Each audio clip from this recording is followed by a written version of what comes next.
Well, it must have been quite a challenge to figure out behind which door was the right screw or nail that you needed. But not so over here, where all the planes were lined up. Beautiful wooden planes that the Shakers would buy at the local general store. And they always bought the latest tools and the best that money could buy. Now this plane right here puts a little quarter round on. So by making several passes on the edge of a piece of wood, we could end up with a nice bead like this. But the real joy is working on a nice bench. Now this one was probably built right here with oak, maple, and pine. An additional feature that was added was a vise to hold wood in place for edge joining. And here, a second pair of hands to hold up the wood so it wouldn't fall down. And it was adjustable. On such a bench, you could build beautiful pieces of furniture, like this tailor's counter. But let's face it, not everybody has room in their workshop, their home workshop, for a 3-foot by 12-foot workbench. But maybe I can incorporate some of the ideas I've seen here today into a bench that's affordable and will fit in your shop. Here in our workshop, the bench shows a lot of use, and for good reason. I use it every day for a variety of tasks. This one happens to be a West German import, built out of red beech, which is a real hard material, and it's going to take that abuse that I give it every day. Plus, it's a very stable material, and this top is going to stay nice and flat for many years to come. But the most important feature of any woodworker's bench is the ability to clamp down pieces of wood. This one uses metal dogs with springs so they can be held in all these different clamping slots, which gives me a variety of clamping positions. And on the other end, there's a vise with another dog, so that when I want to work on a piece of wood, I can set it in place, clamp it down. I know that it's solidly held in place so that I can do routing, sanding, and I can even glue up some of the stock that I need for different projects. Another feature that I really like about this workbench is that it has a tool storage area, and it's recessed so that the tools stay out of the way, yet they're readily available for me to use. That's all the nice features about this workbench. The bad news is that in reality, this bench today retails for over $700. Now here's a version of the bench that I think the Shakers would accept, because it's made of readily available materials that are reasonable to buy. 2x4s, some plywood, oak along the edges, with hardwood on the top to take all the abuse the bench is going to get, and it incorporates the same features. Bench dogs, except this time made out of oak. And over on this end of the bench, a vise, an oak block for the other dog, and the only piece of hardware that I had to buy, this European bench screw, which was about $40. Also in the back of the bench, I've built in that recessed tool storage. So for about $120, we've got a bench that's going to last for generations. Now to get started on this, the first thing I want to do is make the legs. And I've dadoed out the material here, which will hold the bench frame. And then down at the bottom, there's another dado for this tool storage shelf. And I do those over here on my radial arm. I've set the radial arm up with a dado cutting blade. And this is 2 blades set at an angle, so you can see as it turns, they're close together and then they're spread apart. And that'll allow me to plow out about 3/4 of an inch of material at a time.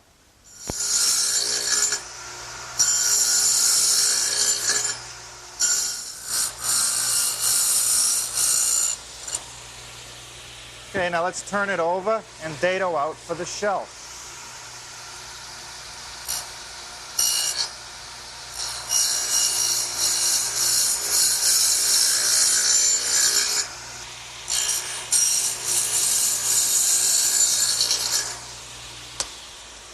Okay, that's our 4 legs.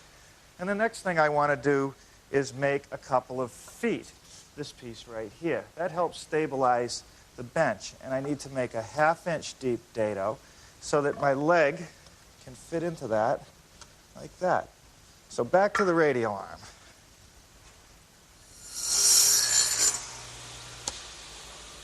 Okay, that takes care of the 2 feet. But I want to knock off this sharp edge by chamfering it so I won't stub my toe as I walk around the bench. And I'll do that right here on the miter box, set at a 45-degree angle.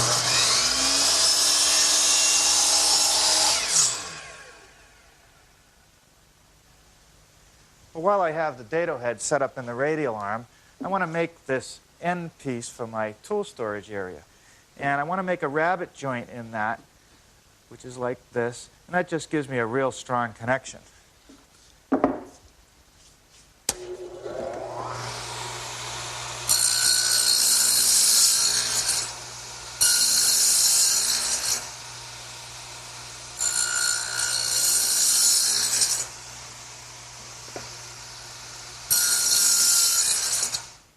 Now with the hardboard removed, and now the plywood, I can give you a closer look at the anatomy of our workbench frame. And as you can see, it's just 2x4s, starting with this long one along the back here, which is just square cuts on each end, and then a dado right here in the partway over to accept this piece, which fits in like that, which has a dado here for the side of the vise, this, and a dado right here for the bench dog assembly. And then there's one more piece down on this end, which is this piece, dadoed to accept the vise side and rabbeted for the back of the bench. All those pieces fit in together like that. And then on this end, another rabbeted piece for the back edge and a larger cut here for the bench dog assembly, which we have here. Now I've laid it out, and it also has to be dadoed, but before that we do that, let's take a look at our original workbench over here. You can see when you pop up these bench dogs and put a square against them that they're set at an angle. And that's done deliberately because as you apply pressure in clamping a piece of wood in, these start to move to a vertical position. And if they were able to go beyond vertical, the work would just pop out. So we need that little extra angle on there. Now I'll do that over on the radial arm, which I've already changed the setup. And you can see I've swung it over to 4 degrees, and I've set the depth so I remove just a little more than 3/8 of an inch of material, and you can clearly see that these are all cut on an angle.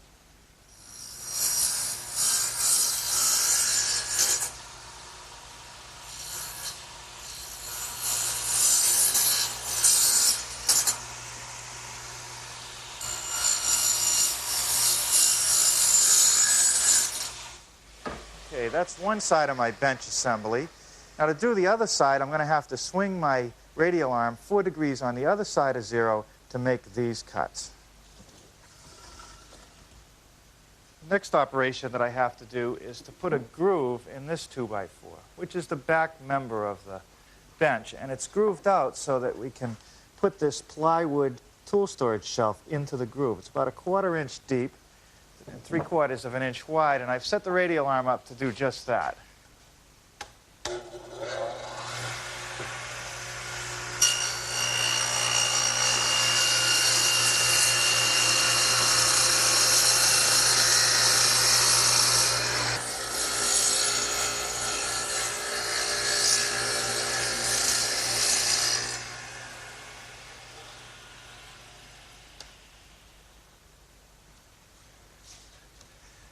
Now notice down here underneath where the shelf is, it's been recessed into the 2x4. So I need to cut a rabbet, and that is done so I don't see the edge grain of the plywood, and it also makes a much stronger shelf.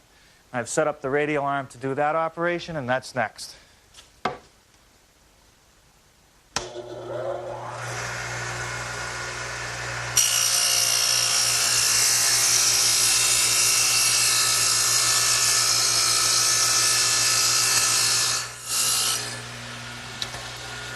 Now I'm ready for some assembly, and the first thing I'm going to do is put these two 2x4s together that hold the bench dog. So a little glue and some Phillips head screws, and that'll be all made.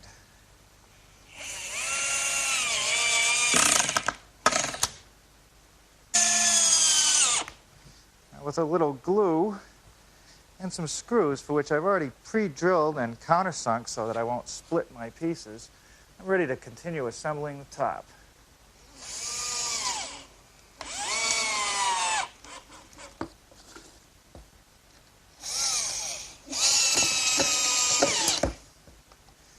now for the legs. A little more of the same, some glue and some screws to hold them in place. One additional step, before I drive all the screws in, I want to just check these legs, make sure they're nice and square. That with a big frame and square, and that'll do the job.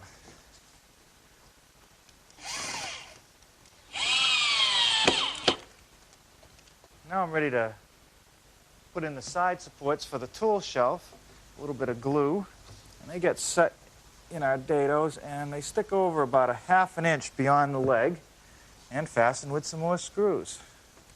Okay, and now for the end support for the shelf. Now the feet are installed just like the rest of the assembly with glue and screws, but note I'm putting these pads on. And what they do is they help to make up for any irregularities there might be in the floor.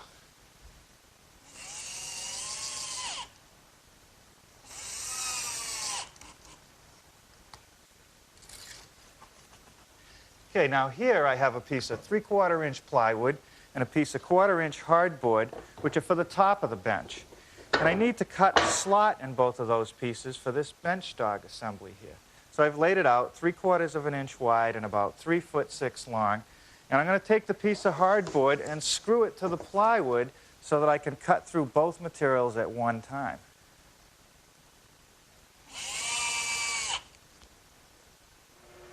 Suppose there are many ways to cut this slot, but I like to use the table saw. And by using the fence as a guide and slowly plunging the piece over the blade, I can cut out my slot.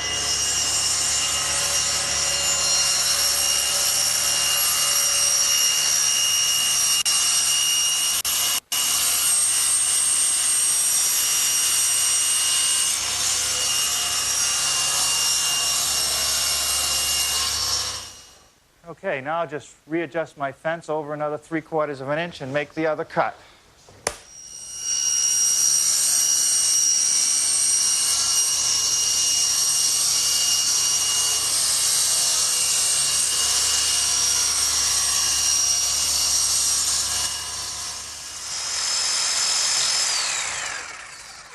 Oh, my electric jigsaw sure makes quick work of finishing up that slot. Now, the top is fastened to the frame by using 1.5" screws, about 6 inches on center, all the way around the perimeter.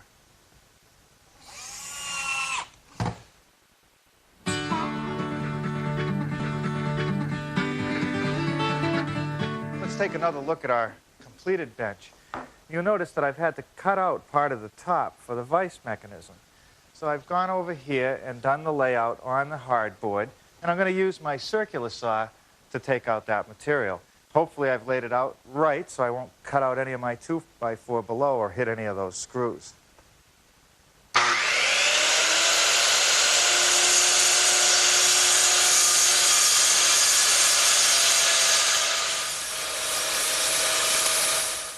And now I'll just finish those cuts with my jigsaw.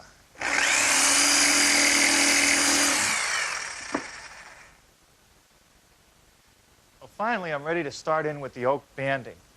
And the end pieces of the table are just square cuts, and they fit in to rabbited front and back pieces like this. Now I've laid out the rabbet for the front piece, and I'll cut that over here on the table saw using the dado head and the T-square.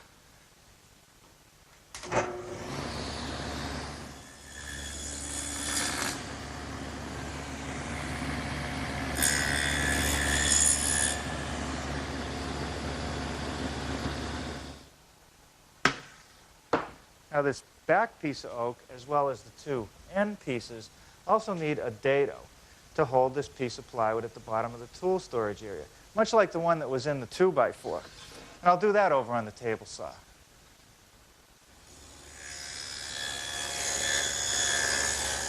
The last two dados that I made are on these pieces. This one, which fits on the inside of the vise area, and the dado is for this piece of oak, which acts as a runner for the vise block right here. You can see the runner in there. And I also needed a dado in the front piece for the other side of the runner. And you see that this block rides back and forth on those two pieces of oak. In fact, we're ready to start building that block. Now, the vise block is made from 2 pieces of 1.5-inch oak, and I need a square hole through there for the bench dogs. I've already cut one, but on this other half, you can see the layout lines, again, at 4 degrees, just like they were on the 2x4s earlier. Except this time, I'm going to do it on the table saw with my dado head and the T-square. And I've put an extension on the T-square to make it safer to handle these small pieces of wood. Watch.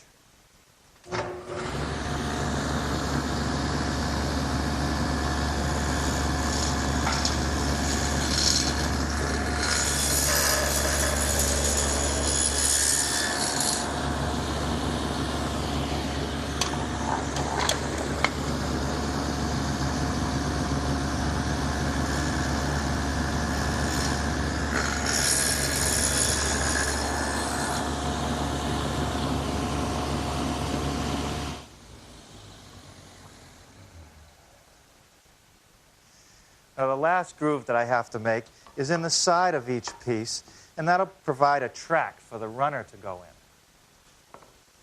in.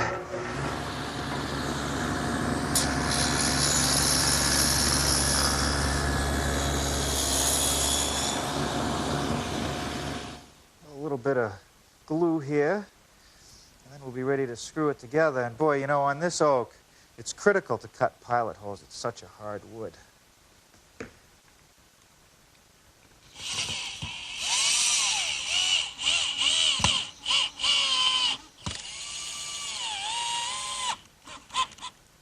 With the runner glued and screwed from the back side, I'm ready to set this piece in place and fasten it to the frame with some screws.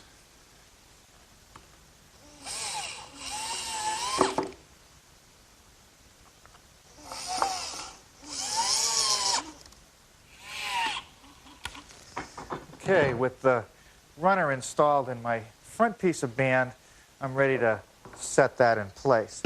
I'm only going to temporarily fasten this particular piece because I'm going to have to take it out later to put the bench vise in. So a couple screws in each end.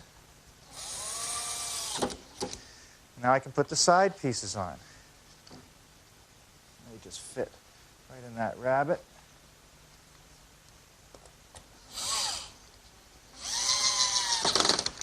Okay. Now this 2-inch band goes along the back of the top, and that just dresses it up where it goes into that tool storage shelf.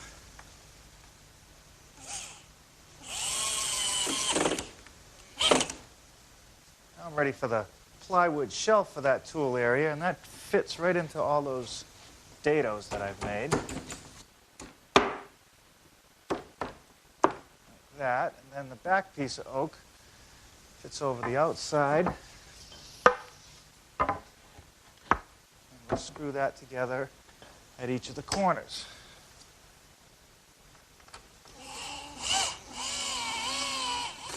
Now with my front piece removed, I'm ready to drill a hole through the 2x4 in oak for my bench screw. And I'll do that with an 1 3/8 bit, starting from this side and finishing it from the other side.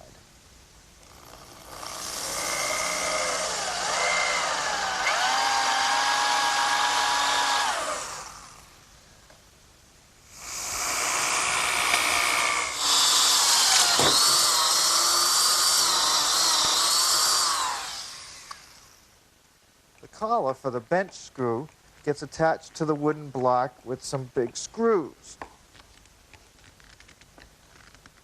The collar fits over the end of the bench screw like this, and then the nut of the bench screw right here is fastened with 4 carriage bolts.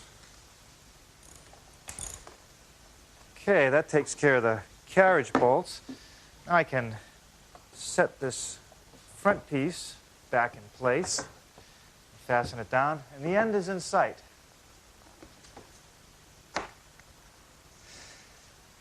Now the bench dogs from the European bench are made out of metal, and I can't really make those here in the shop, but I can sure make them out of wood. And what I've done is taken a piece of oak and cut it out to the approximate shape, and then installed an 1/8-inch piece of oak, which acts like a spring to hold it in place. And the first thing I'm going to do is cut these pieces on the bandsaw.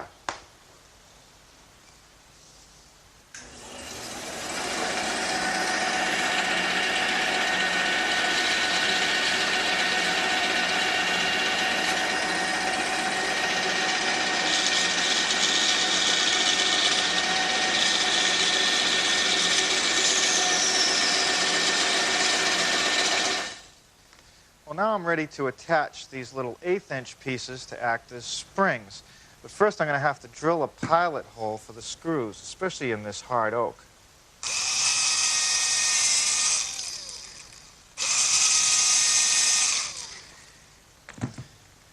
Now just a couple small screws. Now those should work great. Well, let's try our bench dogs. One will go in the various slots along the table, depending on the size of the piece of wood that I'm going to be clamping in here. And let's put it here for now. And the other one will go in the vise, which is the movable part of the system. Now, the tendency of these is that as a piece is clamped, this will push back. So to prevent that, I've cut some additional hardwood blocks at a 4-degree angle, and I'm going to put a little bit of glue on the bottom and put it behind the bench dog, making sure that it's tight up against it, and I'll fasten it in place with a couple screws, and I'll put one behind each location all the way down the line.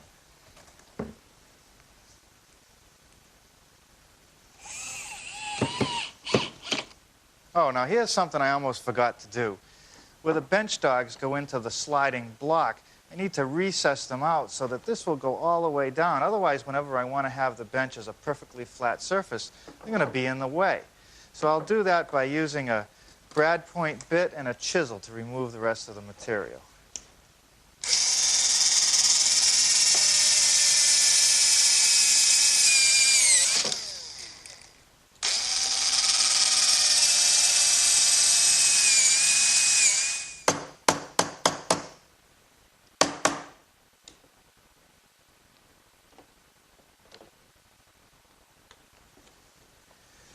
That's going to work fine. Well, with the final screw in place to hold the bottom shelf in, this bench is ready to go to work. Come on, you can do it. Build one of these, and you'll be glad you did. On next week's program, we'll build this classic drop leaf table. It's made from ash, and it has some beautifully turned legs. Well, that's it for today. Hope to see you back here next time on the new Yankee Workshop.